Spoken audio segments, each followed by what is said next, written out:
Hi, this is Sai Prasad. Welcome to my channel. ఇంతకుముందు వీడియోలో మీకు personal pronoun, reflexive pronoun, emphatic pronoun మరియు demonstrative pronoun గురించి ఎక్స్ప్లెయిన్ చేశాను. ఈ వీడియోలో మీకు ఇండెఫినిట్ ప్రొనౌన్ గురించి ఎక్స్ప్లెయిన్ చేయబోతున్నాను. What is indefinite pronoun? Indefinite pronoun అంటే ఏమిటి? The indefinite pronoun is one which does not point out any person or thing or animal in particular. దీని అర్థం ఏంటంటే ఇండెఫినిట్ ప్రొనౌన్ అనేది ఒక వర్డ్, ఒక పదం. అది ఒక వ్యక్తిని కానీ లేదా ఒక వస్తువుని కానీ లేదా ఒక జంతువుని కానీ ప్రత్యేకంగా ఉద్దేశించి మాట్లాడదు. ఇండెఫినిట్ ప్రొనౌన్ అనేది ఒక పదం. అది ఎవరిని ఉద్దేశించి మాట్లాడదు. అంటే ఏ వ్యక్తిని లేదా ఏ వస్తువుని లేదా ఏ జంతువుని ఉద్దేశించి లేదా వేలెత్తి చూపిస్తూ దాన్ని మాట్లాడదు. అలాంటి పదాన్ని ఇండెఫినిట్ ప్రొనౌన్ అని అంటారు. ఇండెఫినిట్ ప్రొనౌన్కి సంబంధించినటువంటి కొన్ని పదాలని ఇప్పుడు మనం చూద్దాం. 1. నోబడి. నన్నంటే not one. Somebody, everybody, some, someone, anybody, something, all, any, many, other, anything, anyone, another. ఇవన్నీ ఇండెఫినిట్ ప్రొనౌన్కు సంబంధించినటువంటి పదాలు. అబ్జర్వ్ చేయండి, ఈ ఇండెఫినిట్ ప్రొనౌన్స్ అన్నీ ఏ వ్యక్తిని లేదా ఏ వస్తువుని లేదా ఏ జంతువుని ఉద్దేశించి చెప్పట్లేదు. అబ్జర్వ్ చేయండి. ఈ పదాలతో కొన్ని ఎగ్జాంపుల్స్ ఇప్పుడు చూద్దాం. See the first example. One should love one's country. అంటే ప్రతి ఒక్కరూ వారి యొక్క దేశాన్ని ప్రేమించాలి. ఈ సెంటెన్స్లో వన్ అంటే ప్రతి ఒక్కరు. ప్రతి ఒక్కరంటే ఎవరా ఒక్కరు? విద్యార్థులు అనే, దేశ పౌరులు అనే, ఉపాధ్యాయులు అనే, తల్లిదండ్రులు అనే, ఎవరా ఒక్కరు అనేది ఖచ్చితంగా లేదా ప్రత్యేకంగా చెప్పలేదు ఇక్కడ. కాబట్టి ONE అనేటువంటి దాన్ని ఇండెఫినిట్ ప్రొనౌన్ అని అంటారు.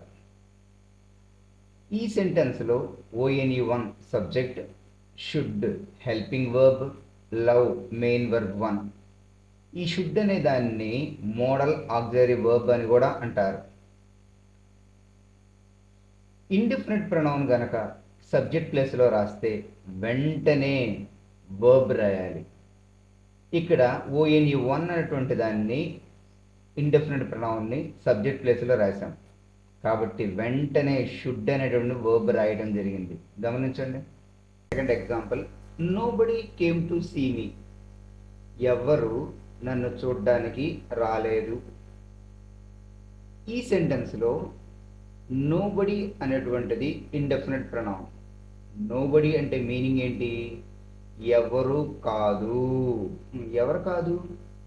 అమ్మ కాదు అనే, లేకపోతే టీచర్ కాదు అనే, లేకపోతే విద్యార్థి కాదు అనే, లేకపోతే డాక్టర్ కాదు అనే, ఏ వ్యక్తి కాదు అనేటువంటిది ఖచ్చితంగా చెప్పడం లేదు ఇక్కడ.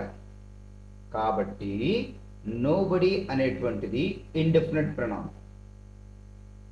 ఈ సెంటెన్స్లో nobody subject, came main verb 2. ఈ సెంటెన్స్ పాస్ట్ సింపుల్ యాక్టివ్ వాయిస్లో ఉంది. ఈ సెంటెన్స్లో నోబడి అంటే ఇండెఫినిట్ ప్రొనౌన్ సబ్జెక్ట్ ప్లేస్లో రాశారు కాబట్టి వెంటనే వర్బ్ రాయాలి. ఈ సెంటెన్స్లో కేమ్ అనేటువంటి వర్బ్ రాయడం జరిగింది, గమనించండి. Next third one, somebody has come for you.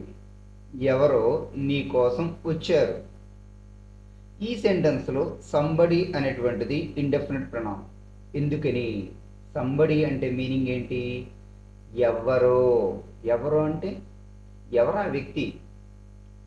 తండ్రి అనా, ఫ్రెండ్ అనా, లేకపోతే చెల్లెనా, అక్కనా, ఇంజనీర్ అనా, లాయర్ అనా? ఎవరా వ్యక్తి అనేటువంటిది స్పష్టంగా లేదా ఖచ్చితంగా లేదా ప్రత్యేకంగా ఇక్కడ చెప్పటం లేదు. కాబట్టి సంబడిని ఇండెఫినిట్ ప్రొనౌన్ అని అంటారు. ఈ సెంటెన్స్లో somebody subject, has helping verb, come main verb 3. ఈ సెంటెన్స్ ప్రజెంట్ పర్ఫెక్ట్ యాక్టివ్ వాయిస్లో ఉంది. Next fourth one, someone is dissatisfied with this. ఎవరో ఈ విషయంలో అసంతృప్తిగా ఉన్నారు. ఈ సెంటెన్స్లో సమ్మన్ అనేటువంటిది ఇండెఫినిట్ ప్రొనౌన్. ఎందుకని? సమ్మన్ అంటే మీనింగ్ ఏంటి? ఎవరో. ఎవరో అంటే ఎవరా వ్యక్తి? అమ్మనే, లేకపోతే టీచర్ అనే, లేకపోతే అక్కనా, లేకపోతే తమ్ముడనా? ఎవరా వ్యక్తి అనేటువంటిది ఖచ్చితంగా చెప్పటం లేదు. కాబట్టి సమ్మన్ అనేటువంటిది ఇండెఫినిట్ ప్రొనౌన్. ఈ సెంటెన్స్లో someone subject, is be form, dissatisfied main verb 3. ఈ సెంటెన్స్ ప్రజెంట్ సింపుల్ ప్యాసివ్ వాయిస్లో ఉంది. ఇక్కడ గమనించండి, ఇండెఫినిట్ ప్రొనౌన్ అనేటువంటిది సబ్జెక్ట్ ప్లేస్లో రాశారు. కాబట్టి వెంటనే వర్బ్ రాయడం జరిగింది, ఈజ్ వర్బ్. గమనించండి. Next fifth one, some are born great. అంటే కొంతమంది పుట్టుకతోనే గొప్పవారు. ఈ సెంటెన్స్లో సమ్ అనేటువంటిది ఇండెఫినిట్ ప్రొనౌన్. ఎందుకని? సమ్ అంటే మీనింగ్ ఏంటి? కొంతమంది. కొంతమంది అంటే ఎవరా కొంతమంది? టీచర్స్ అనా, పొలిటీషియన్స్ అనా, లేకపోతే కమీడియన్స్ అనా, లేకపోతే యాక్టర్స్ అనా, లేకపోతే తల్లిదండ్రులు అనా? ఎవరా కొంతమంది అనేటువంటిది ఖచ్చితంగా ఈ సెంటెన్స్లో చెప్పలేదు. కాబట్టి సమ్ అనేటువంటి దాన్ని ఇండెఫినిట్ ప్రొనౌన్ అని అంటారు. ఈ సెంటెన్స్లో some subject, are be form, burn main verb 3. ఈ సెంటెన్స్ ప్రజెంట్ సింపుల్ ప్యాసివ్ వాయిస్లో ఉంది. ఎప్పుడైతే ఇండెఫినిట్ ప్రొనౌన్ని సబ్జెక్ట్ ప్లేస్లో రాస్తామో వెంటనే వర్బ్ రాయాలి. ఇక్కడ ఆర్ అయినటువంటి వర్బ్ రాయడం జరిగింది. Next sixth one, someone has come for you. ఎవరో నీ కోసం వచ్చారు. ఈ సెంటెన్స్లో సమ్వన్ అనేటువంటిది ఇండెఫినిట్ ప్రొనౌన్. ఈ సమ్వన్ మీనింగ్ ఏంటి? ఎవరో. ఎవరో అంటే ఎవరా వ్యక్తి? ఇంజనీర్ అనా, లాయర్ అనా, లేకపోతే ఫ్రెండ్ అనా? ఎవరా వ్యక్తి అనేటువంటిది ఖచ్చితంగా ఇక్కడ చెప్పలేదు. కాబట్టి సమ్వన్ అనేటువంటి పదాన్ని ఇండెఫినిట్ ప్రొనౌన్ అని అంటారు. ఈ సెంటెన్స్లో someone subject, has helping verb, come main verb 3. ఈ సెంటెన్స్ ప్రజెంట్ పర్ఫెక్ట్ యాక్టివ్ వాయిస్లో ఉంది. ఎప్పుడైతే సబ్జెక్ట్ ప్లేస్లో ఇండెఫినిట్ ప్రొనౌన్ రాస్తామో వెంటనే వర్బ్ రాయాలి.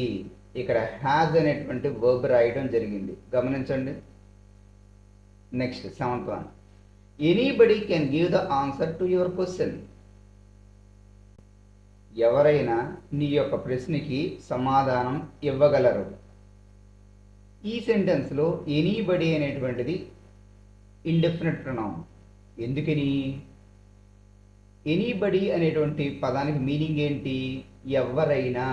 ఎవరైనా అంటే ఎవరా వ్యక్తి?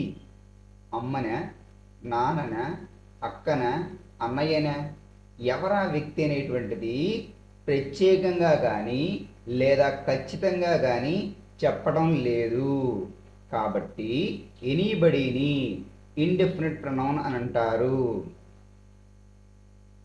ఈ సెంటెన్స్లో anybody subject, can helping verb, give main verb 1.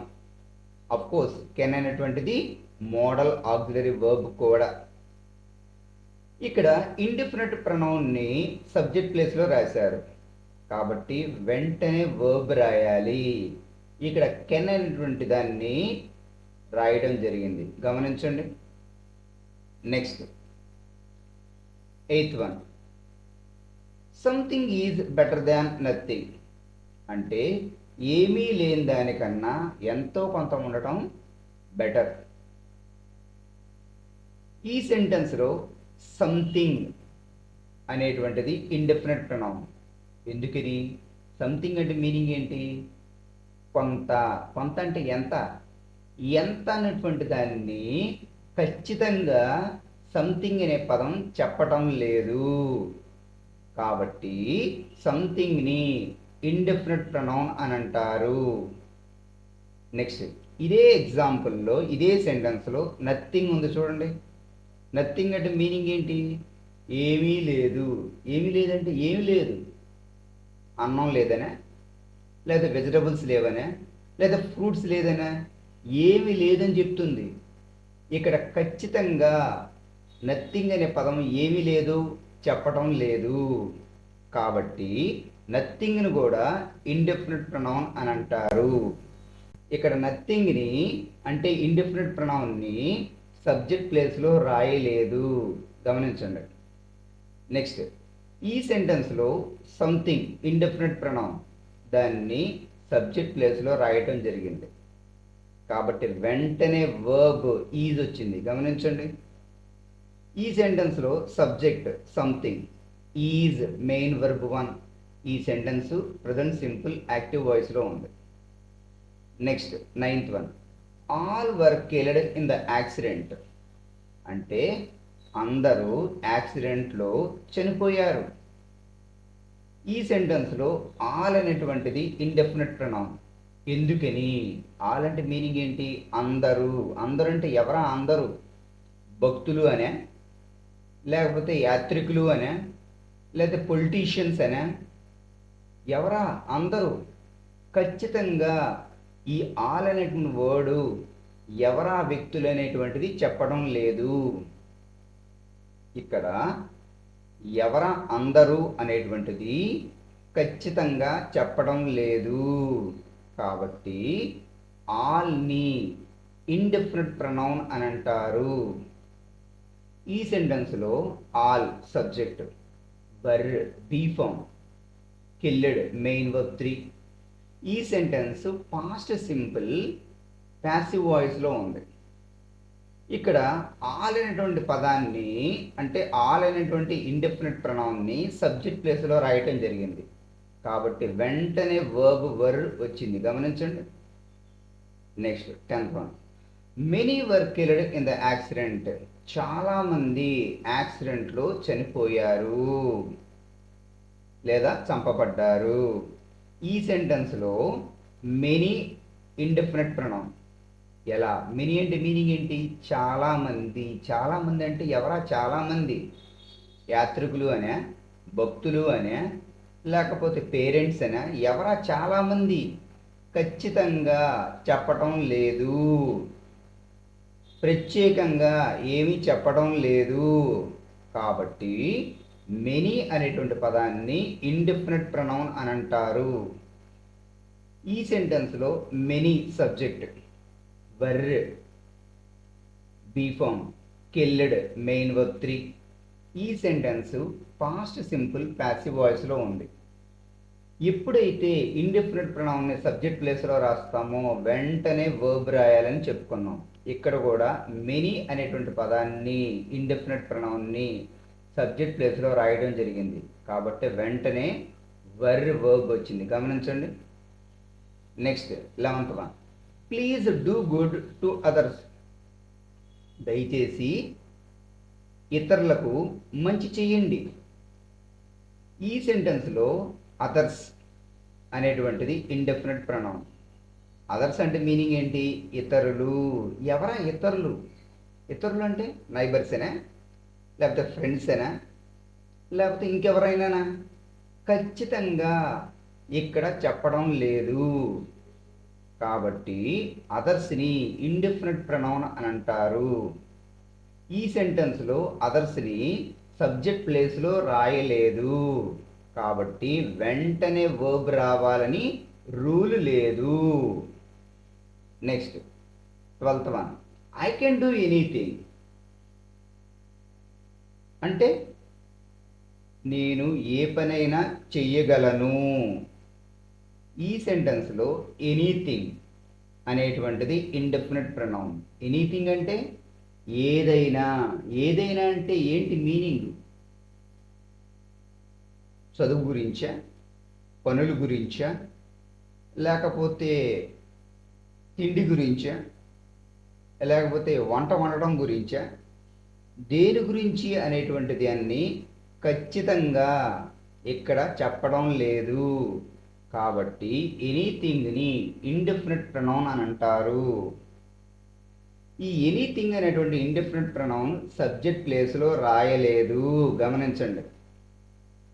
కాబట్టి వెంటనే వర్బ్ రావాలి అనేటువంటి రూల్ లేదు. ఈ సెంటెన్స్లో subject I, can helping verb, of course దాన్ని మోడల్ ఆక్సిలరీ వర్బ్ అని కూడా అంటారు.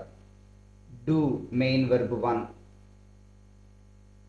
Next 13, any one can do this అంటే ఎవరైనా ఇది చేయగలరు. ఈ సెంటెన్స్లో ఎనీ వన్ అనేటువంటి దాన్ని ఇండెఫినెట్ ప్రొనౌన్ అంటారు. ఎందుకని? ఎనీ వన్ అంటే మీనింగ్ ఏంటి? ఎవరైనా. ఎవరైనా అంటే ఎవరా వ్యక్తి? ప్రత్యేకంగా ఆ వ్యక్తి పేరు చెప్పాడా? లేదు. ప్రత్యేకంగా ఎవరా వ్యక్తి అని చెప్తున్నారు ఇక్కడ? డాక్టర్నా, ఇంజనీర్ అయినా, లాయర్ అయినా, అమ్మనా, నాన్ననా, ఎవరా వ్యక్తి? ఖచ్చితంగా ఈ వర్డ్ ఎనీ వన్ అనేటువంటిది చెప్పడం లేదు. కాబట్టి ఎనీ వన్ని ఇండెఫినెట్ ప్రొనౌన్ అని అంటారు. ఈ సెంటెన్స్లో any one subject, can helping verb, do main verb 1, can అనేటువంటి దాన్ని మోడల్ ఆక్సిలరీ వర్బ్ కూడా. ఈ సెంటెన్స్లో ఎనీ వన్ అనేటువంటిది సబ్జెక్ట్ ప్లేస్లో రాయడం జరిగింది, అంటే ఇండెఫినెట్ ప్రొనౌన్ సబ్జెక్ట్ ప్లేస్లో రాయడం జరిగింది. కాబట్టి వెంటనే వర్బ్ రాయాలి. ఇక్కడ కెన్ అనేటువంటి వర్బ్ వచ్చింది, గమనించండి. Next 14th, none but the brave deserve the fair. ఈ సెంటెన్స్లో నన్ అనేటువంటిది ఇండెఫినెట్ ప్రొనౌన్. ఎందుకని? నన్ అంటే మీనింగ్ ఏంటి? ఏ ఒక్కరూ కాదు. ఎవరు కాదని? లాయర్లు కాదనా, జడ్జెస్ కాదనా, లేకపోతే రైతులు కాదనా? ఎవరు కాదనేటువంటి దాన్ని ఖచ్చితంగా ఈ పదం చెప్పడం లేదు. కాబట్టి నన్ అనేటువంటి దాన్ని ఇండెఫినెట్ ప్రొనౌన్ అని అంటారు. Next 15th, no one offer to accompany him అంటే ఏ ఒక్కళ్ళు అతనికి తోడుగా వస్తానని చెప్పలేదు. ఈ సెంటెన్స్లో నో వన్ అనేటువంటిది ఇండెఫినెట్ ప్రొనౌన్. ఎందుకని? నో వన్ అంటే మీనింగ్ ఏంటి? ఏ ఒక్కరూ కాదు. ఎవరు కాదు? ఎవరు కాదు అనేటువంటిది ఖచ్చితంగా ఇక్కడ చెప్పలేదు. రైతులు కాదనా, శాస్త్రవేత్తలు కాదనా, లేకపోతే రాజకీయ నాయకులు కాదనా? ఎవరు కాదు అనేటువంటి దాన్ని ఖచ్చితంగా ఈ నో వన్ అనేటువంటి పదం చెప్పడం లేదు. కాబట్టి నో వన్ని ఇండెఫినెట్ ప్రొనౌన్ అని అంటారు. ఈ సెంటెన్స్లో no one subject, offered main verb 2. ఈ సెంటెన్స్ పాస్ట్ సింపుల్ యాక్టివ్ వాయిస్లో ఉంది. ఇక్కడ నో వన్ అనేటువంటి ఇండెఫినెట్ ప్రొనౌన్ని సబ్జెక్ట్ ప్లేస్లో రాశారు కాబట్టి వెంటనే వర్బ్ వస్తుంది. ఇక్కడ ఆఫర్డ్ అనేటువంటి వర్బ్ రాయడం జరిగింది, గమనించండి. నౌ ఇప్పుడు ఈ ఇండెఫినెట్ ప్రొనౌన్కి సంబంధించినటువంటి ఒక ప్రత్యేకమైనటువంటి ముఖ్యమైనటువంటి నోట్ని చూద్దాం.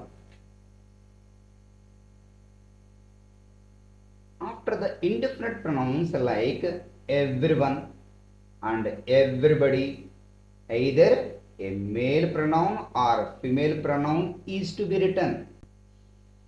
అంటే ఎవ్రీవన్ అనేటువంటి ఇండెఫినెట్ ప్రొనౌన్ కానీ లేదా ఎవ్రీబడి అనేటువంటి ఇండెఫినెట్ ప్రొనౌన్ కానీ సబ్జెక్ట్ ప్లేస్లో రాస్తే అలాంటి సమయంలో ఒకవేళ పొసెసివ్ యాడ్జెక్టివ్ రాయాల్సి వస్తే, ఒకవేళ పొసెసివ్ యాడ్జెక్టివ్ రాయాల్సి వస్తే లేదా ఆబ్జెక్ట్ ఫామ్ రాయాల్సి వస్తే ఆ సమయంలో మేలుకు సంబంధించినటువంటి ప్రొనౌన్ కానీ లేదా ఫిమేల్కి సంబంధించినటువంటి ప్రొనౌన్ కానీ రాయాలి. ఏది రాసినా కరెక్టే. దానికి సంబంధించినటువంటి ఎగ్జాంపుల్స్ని ఇప్పుడు చూద్దాం. First example, everyone should love his or her country.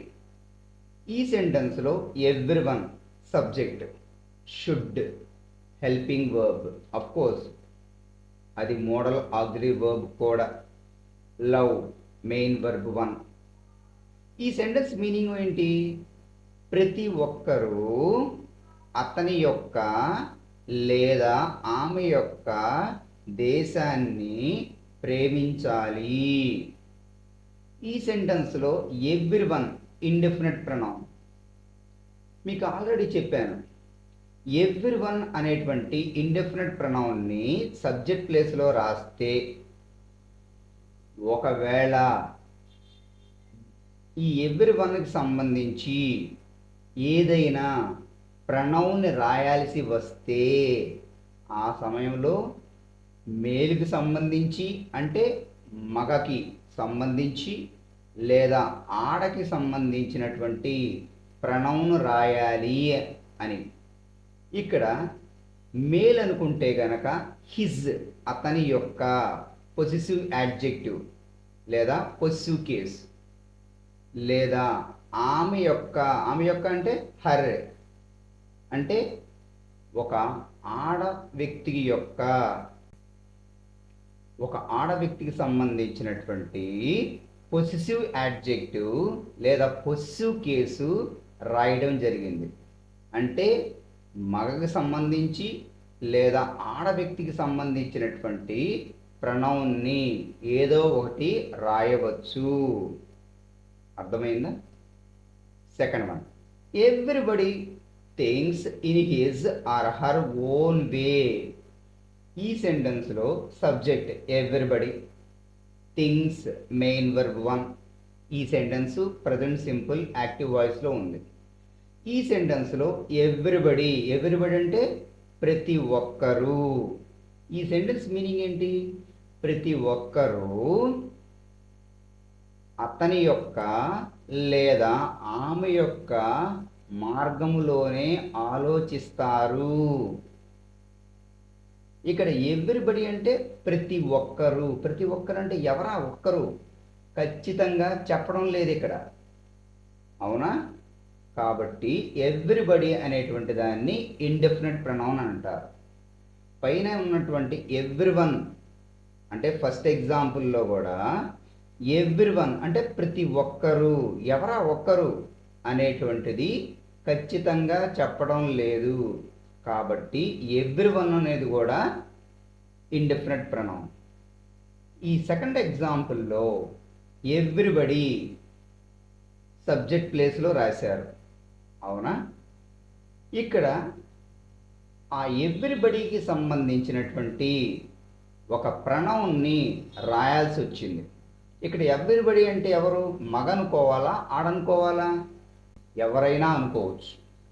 అంటే మగ అనుకోవచ్చు లేదా ఆడనుకోవచ్చు. మగ అనుకుంటే గనక దానికి సంబంధించిన ప్రొనౌన్ని రాయాలి. ఆడనుకుంటే గనక దానికి సంబంధించిన ప్రొనౌన్ రాయాలి. ఇక్కడ మగ అనుకుంటే గనక హిజ్ అతని యొక్క పొసెసివ్ యాడ్జెక్టివ్ రాయడం జరిగింది. ఆడనుకుంటే గనక హర్ ఆమె యొక్క. పొసిటివ్ అడ్జెక్టివ్ రాయడం జరిగింది. గమనించారా? మరొక ముఖ్యమైనటువంటి నోట్ని ఇండెఫినిట్ ప్రొనౌన్ సంబంధించి చూద్దాం. Note number 2.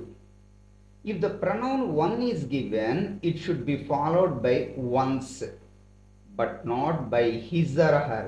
అంటే ONE1 వన్ అంటే ఒకరు లేదా ప్రతి ఒక్కరు. ఒక్కరు అంటే ఎవరా ఒక్కరు? ఖచ్చితంగా చెప్పడం లేదు. రైతులనా, స్నేహితుడనా, అమ్మనా, నాన్ననా, ఎవరా ఒక్కరు? పౌరుడనా, ఎవరా ఒక్కరు? ఖచ్చితంగా చెప్పడం లేదు. కాబట్టి వన్ని ఇండెఫినిట్ ప్రొనౌన్ అని అంటారు. ఇక్కడ వన్ అనేటువంటి ఇండెఫినిట్ ప్రొనౌన్ని సబ్జెక్ట్ ప్లేస్లో రాస్తే ఆ ఎగ్జాంపుల్లో దానికి సంబంధించినటువంటి పొసెసివ్ యాడ్జెక్టివ్ రాయాల్సి వస్తే వన్స్ అని రాయాలి. ONE'(S) అని రాయాలి. అంతేగాని హిజ్ అని కానీ హర్ అని కానీ రాయకూడదు. ఈ నోటికి సంబంధించినటువంటి ఎగ్జాంపుల్స్ని ఇప్పుడు చూద్దాం. First example, one should love once country అంటే ప్రతి ఒక్కరూ వారి యొక్క దేశాన్ని ప్రేమించాలి. ఈ సెంటెన్స్లో ONE1 subject, should helping verb, of course దాన్నే మోడల్ ఆక్సిలరీ వర్బ్ అని కూడా అంటారు. Love main verb 1. ఈ సెంటెన్స్లో ONE1 అనేటువంటి ఇండెఫినిట్ ప్రొనౌన్ని సబ్జెక్ట్ ప్లేస్లో రాయడం జరిగింది. ఈ ఎగ్జాంపుల్లో సందర్భానికి అనుగుణంగా ఈ ONE1కి సంబంధించినటువంటి పొసెసివ్ యాడ్జెక్టివ్ రాయాల్సి వచ్చింది. ఈ ONE1కి పొసెసివ్ యాడ్జెక్టివ్ ఏంటి? ONE'(S). కాబట్టి ONE'(S) అనేటువంటి పొసెసివ్ యాడ్జెక్టివ్ని ఈ ఎగ్జాంపుల్లో సందర్భానికి అనుగుణంగా రాశారు. గమనించండి. అంతేగాని ఇక్కడ ONE1 అంటే ప్రతి ఒక్కరు కాబట్టి హిజ్ కానీ హర్ కానీ రాయవచ్చా? రాయకూడదు.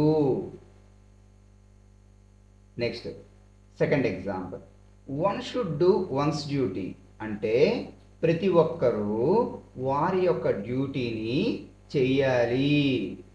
ఈ సెంటెన్స్లో ONE1 subject, should helping verb, of course అది మోడల్ ఆక్సిలరీ వర్బ్ కూడా, డూ మెయిన్ వర్బ్ 1. ఈ సెంటెన్స్లో ONE1 అనేటువంటి ఇండెఫినిట్ ప్రొనౌన్ని సబ్జెక్ట్ ప్లేస్లో రాయటం జరిగింది. ఇక్కడ సందర్భానికి అనుగుణంగా ONE1 అనేటువంటి ఇండెఫినిట్ ప్రొనౌన్కి పొసెసివ్ యాడ్జెక్టివ్ రాయాల్సి వచ్చింది. ఈ ONE1కి పొసెసివ్ యాడ్జెక్టివ్ ఫామ్ ఏంటి? ONE'(S). కాబట్టి ONE'(S) డ్యూటీ అని రాశారు. గమనించండి. అంతేగాని ONE1 అంటే ప్రతి ఒక్కరూ కదా, కాబట్టి హిజ్ అని కానీ హర్ అని కానీ రాయకూడదా? రాయకూడదు. అంటే ONE1 అంటే ప్రతి ఒక్కరూ అన్నారు కదా, అంటే మేల్ అవ్వచ్చు ఫిమేల్ అవ్వచ్చు కదా, కాబట్టి హిజ్ కానీ హర్ కానీ రాయవచ్చా? రాయకూడదు. అర్థమైందా? If you feel this information is useful to you, please press like symbol and share it. Please subscribe my channel and press bell icon for latest updates. Thank you for watching my video.